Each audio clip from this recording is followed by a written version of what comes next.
नमस्कार. आपण काल पहिल्या सूत्रातलं तिसरी मातृका पाहिलेली होती, उ. पण हे सगळे आपण ऱ्हस्व पाहिले. या सगळ्या याच्यामध्ये आपण जेव्हा अभ्यास करतोय त्यावेळी आपल्याला एक महत्त्वाची गोष्ट पण आवश्यक आहे, आणि ती अशी आहे की दीर्घ पण आहे. शिवसूत्रात त्यांनी दिला नाही आहे, कारण आपण फक्त त्याचा उच्चार बदलतोय. म्हणजे आ मिळवला आणि आ तयार झाला. तर या पद्धतीनं त्याचं दीर्घ आपण हे परिमाण पाहतोय. जरी शिवसूत्रात दिलेलं नसलं तरी आपल्या योगाभ्यासाच्या दृष्टीनं ही जी दुसरी मातृका आहे, आ ही दुसरी मातृका आहे, अ ही पहिली मातृका आहे. तर आ या मातृकेचाही आपल्यावर खूप मोठा परिणाम आहे, आणि तो परिणाम आपल्याला पाहायचा आहे.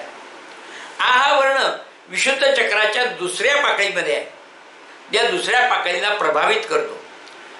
आधुनिक शरीरशास्त्राच्या दृष्टीने या पाकळीला कॅरोटिड प्लेक्सस असं म्हणतात. हृदयापासून मोठी शुद्ध रक्तवाहिनी निघते.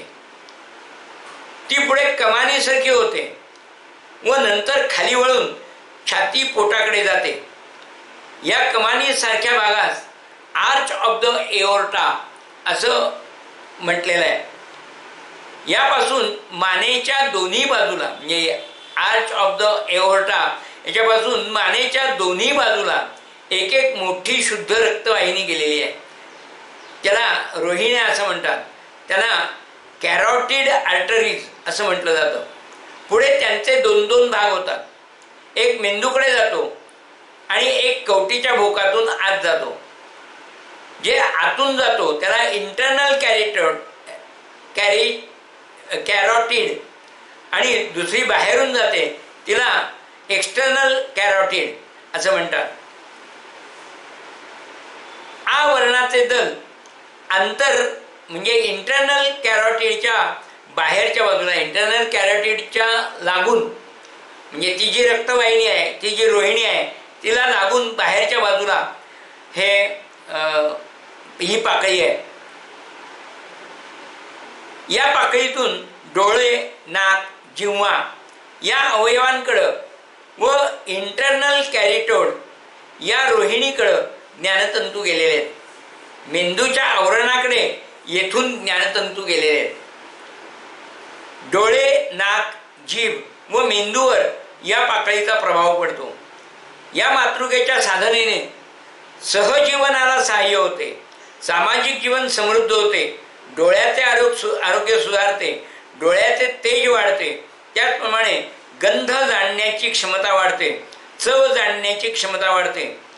आचे उच्चारणासाठी अपेक्षा जास्त प्रयास किंवा प्रयत्न करावे लागतात. हा स्वर आकाश तत्वाचा आहे. पण आकाश तत्वाचाच होता. या वर्णातील मैत्रीची भावना आकाश तत्वाप्रमाणे व्यापून टाकणारी असते. या मातृकेमध्ये एक प्रकारची व्यापण्याची, भारून टाकण्याची अशा तऱ्हेची ऊर्जा आहे की जी आपल्यातली मैत्री भावना जी आहे ती वाढवत असते. म्हणजे आपल्या भावनेवर याचा त्या पद्धतीनं परिणाम होत असतो. तुम्ही जर बघितलं असेल तर मुलं असोत, मुली असोत, हे मैत्रीमध्ये जास्त भावनाशील असतात, एक वेळ नात्यामध्ये कमी असतात.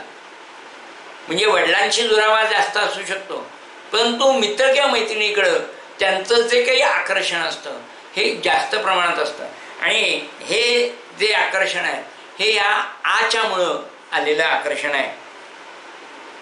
या स्वरामध्ये निर्मितीची क्षमता पुरेपूर भरलेली आहे. सुरुवात तर आज शेवट आहे. म्हणजे निर्मितीच्या भावनेचा हा शेवट आहे. म्हणजे या आज संपला आणि ई सुरू झाला. ई सुरू व्हायचा आणि आ संपायचा. ही मधली जी काही छोटीशी गॅप आहे, छोटंसं अंतर आहे. तर या याच्यामध्ये निर्मितीची इच्छा जी आहे ती अ पासून सुरू झाली, ती अ मध्ये मॅक्झिमम झाली, ती तिथं संपणार नाही आहे. निर्मितीची इच्छा नाही संपणार, पण निर्मितीची इच्छा प्रत्यक्ष निर्मितीमध्ये कन्व्हर्ट व्हायचा जो काळ आहे तो त्या ठिकाणी आहे.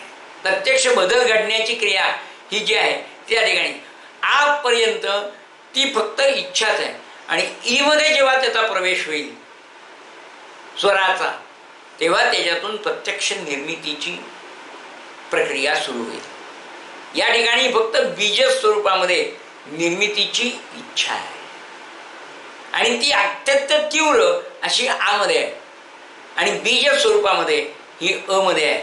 या पद्धतीनं आपल्याला आकडे बघायला लागेल की आता फक्त एक स्पर्श की निर्मितीची सुरुवात, अशा पद्धतीचं जे परिपूर्ण अशी अवस्था झालेली असती निर्मितीच्या साठीची, ती या ठिकाणी आपल्याला पाहता येते. ही निर्मितीची शक्ती आहे. अ मध्ये निर्मितीची शक्ती आहे ते आपल्याला दिसतं, परंतु आ मध्ये ती किती आहे हे आपल्याला दर्शवलं जातं. हा अ आणि या बीजात निर्मिती क्षमता आहे, मात्र निर्मितीची सुरुवात किंवा निर्मितीची प्रक्रिया सुरू झालेली नाही आहे. ही फक्त इच्छा आहे. पूर्वी घड्याळांना चावी दिली जायची, मग ते घड्याळ चावीपर्यंत चालू राहायचं. चावी पूर्ण दिलेली अवस्था व चावी दिल्यानंतरची अवस्था, दिल्याची अवस्था ही अ आणि आची अवस्था आहे. म्हणजे चावी पूर्ण दिली, शेवटचं चक्र फिरवतोय, ही अ ची अवस्था आहे. आणि शेवटचा राऊंड फिरला, पूर्ण झाला, आता चावी याच्या पुढे बसणार नाही, ही अवस्था आची आहे. या अवस्थेत निर्मिती नाही आहे. मग ती चावी किंवा ती जी किल्ली दिलेली आहे ती उलटी फिरायला लागती, आपण त्याचा हात सोडून दिला की, आणि ती उलटी फिरण्याची प्रक्रिया जी सुरू होती ती ई ची प्रक्रिया आहे. आणि मग त्या पद्धतीनं आपल्याला पुढचा विचार आपण ई च्या वेळेला पाहणार आहोत. पूर्वी घड्याळांना चावी दिली जायची आणि मग ते घड्याळ चावी संपेपर्यंत चालू राहायचे. चावी पूर्ण दिलेली अवस्था, चावी दिल्याची अवस्था हे अ आणि आ आहेत. अ च्या सर्व शक्ती या आ मध्ये आहेत आणि त्या जास्त प्रमाणात आहेत, त्या वाढलेल्या दिसतात. त्या शक्ती द्विगुणित होतात, कारण अ अधिक अ हा आ आहे. दोनही बीजे स्मृतीवर काम करतात. अ हे बीज आपण पाहिलं जातं की आपली मेमरी वाढवण्यासाठी त्याचा उपयोग आहे, तसा आचाही उपयोग हा आपला मेमरी म्हणजे स्मृती वाढवण्यासाठी उपयोगी आहे. या बीजांच्या साधनेने स्मृतिभ्रंशावर उपाय करता येतात. ज्या मुलांना अभ्यास विसरायला होते त्यांनी या दोन स्वरांची साधना करावी. वृद्धावस्थेतल्या विसरभोळेपणावर सुद्धा या मातृकांच्या साधना या उपयोगी पडतात. जे ज्ञानार्जन करणारे आहेत, मग ते कोणत्याही वयाचे असोत, त्यांनी ज्ञानसाधना या वर्णांच्या साधनेने वाढत जाते, आकलन वाढत जाते, हे लक्षात घ्यावे. धी म्हणजे बुद्धी. या क्षमतेच्या वर्धनासाठी म्हणजे बुद्धीच्या क्षमतेच्या वर्धनासाठी, बुद्धीची धारणा वाढवण्यासाठी या बीजाचा वापर करता येतो. बुद्धी आहे पण ती धरून ठेवावी लागते, बुद्धीची धारणा करावी लागते. तर ही धारणा करण्याची क्षमता जी आहे ही या आच्या साधनेनं आपल्याला करता येतील. आ या स्वराची शक्ती प्राणधारिणी आहे, अर्थात प्राणाला धारण करणारी आहे, दमसास वाढवणारी आहे. ही शक्ती फुफ्फुसांची ताकद वाढवणारी आहे. आपल्यातही प्राणशक्ती वाढवून प्राणमय कोश भक्कम करणारी आहे. याचाच अर्थ आपले सर्वांगीण आरोग्य वाढवणारी आहे. स्पंदशास्त्रानुसार सुद्धा आपल्या स्वरयंत्रातल्या शिरांना एक प्रकारचा ताण येतो. स्पंदनांपूर्वीची स्थितीज ऊर्जा अवस्था प्राप्त होते. ह्या याच्यामध्ये स्वरयंत्राला एक प्रकारचा ताण आहे आणि तो रिलीज नाही झालेला. हे म्हणताना तो ताण तसाच आहे, परंतु ई म्हणला की तो ताण जाणार आहे. तर हे अ आणि आ हे स्थितिज ऊर्जा दाखवणार आहेत. धनुष्याची जी ताणलेली अवस्था आहे ती ताणलेली अवस्था दाखवणारी हे दोन्ही स्वर आहेत. या बीजांचा आनंद फट आहे, अर्थात बीजातली प्राणधारिणी शक्ती जेव्हा मुक्त होते, ताण सैल होतो, अर्थात आजचं उच्चारण पूर्ण होते, तेव्हा प्राप्त होणारा आनंद फुगा किंवा फटाका फटकन फुटल्यावर जसा आनंद मूल घेतं त्या पद्धतीनं हा आनंद आपल्याला प्राप्त होतो. हा आनंद फट याच नावाने योगशास्त्राने सांगितलेला आहे.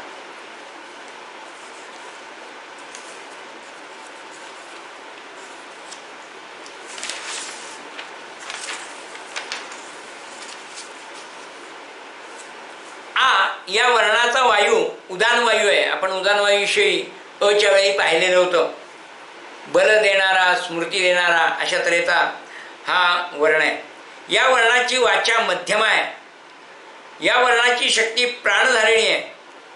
आता आपण प्राणधारिणीचा विचार केला. या वर्णाचा आनंद फट आहे. या वर्णाची देवता जीवात्मा आहे. या वर्णाचा वर्ण धूम्र म्हणजे धूम्र म्हणजे करळा अशा पद्धतीचा आहे. या वर्णाची पुरी द्वारका आहे. या वर्णाचा वार शनिवार आहे. या वर्णाची मुक्ती स्वरूपता आहे. आज बघा नशिबाने आज आपला विचार जर केला तर मुक्तीच्या अवस्थेच्या आधीचा आपण विचार करतोय ऊर्जेच्या बाबत. मध्ये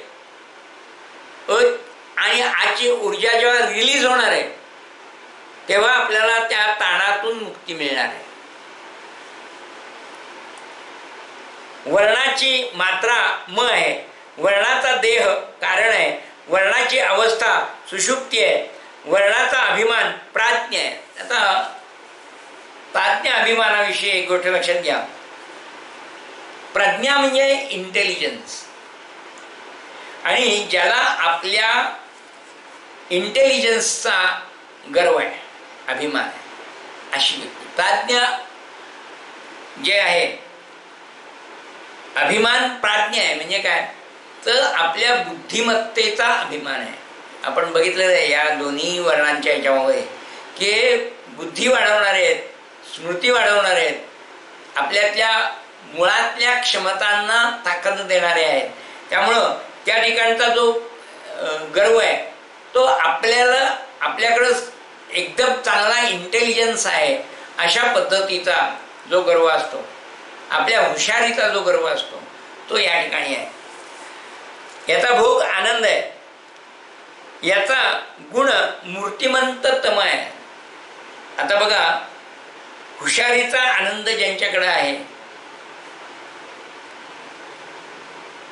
हुशारीचा अभिमान ज्यांच्याकडे आहे, हुशारीचा गर्व ज्यांच्याकडे आहे, त्यांच्यामध्ये ही तमवृत्ती असते. आणि या ठिकाणी मूर्तिमंत अगदी जाणवण्याजोगी तमवृत्ती ही या ठिकाणी आहे. वर्णाची शक्ती अव्यक्त स्वरात्मा अशी आहे. स्वरांमधली जी शक्ती आहे ती अव्यक्त आहे. अ आणि आ हे व्यक्त झालेले नाही आहेत.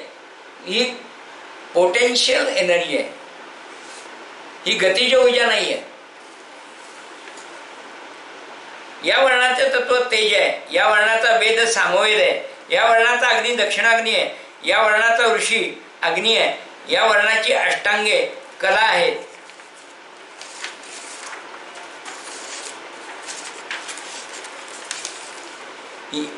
आ वर्णाचा उपवायू कूर्म आहे, जे डोळ्यांची वडदाप करणारा जो आहे तो. या वर्णाची मुद्रा हम लिंग आहे. मी अच्या वेळी तुम्हाला ती मुद्रा दाखवलेली होती आणि आपल्या मुद्रांच्या अभ्यासामध्ये पण ती मुद्रा येणार आहे. तर अशा तऱ्हेची ती मुद्रा आहे. एकात एक बोटं गुंतवून अंगठा वर केलेला आहे, आणखीन त्या अंगठ्याच्या भोवतालनं आपली बोटं ही गेलेली आहेत आणि एक अंगठावर त्याच्या भोवतालनं दुसरा, अशा पद्धतीने ती मुद्रा आहे.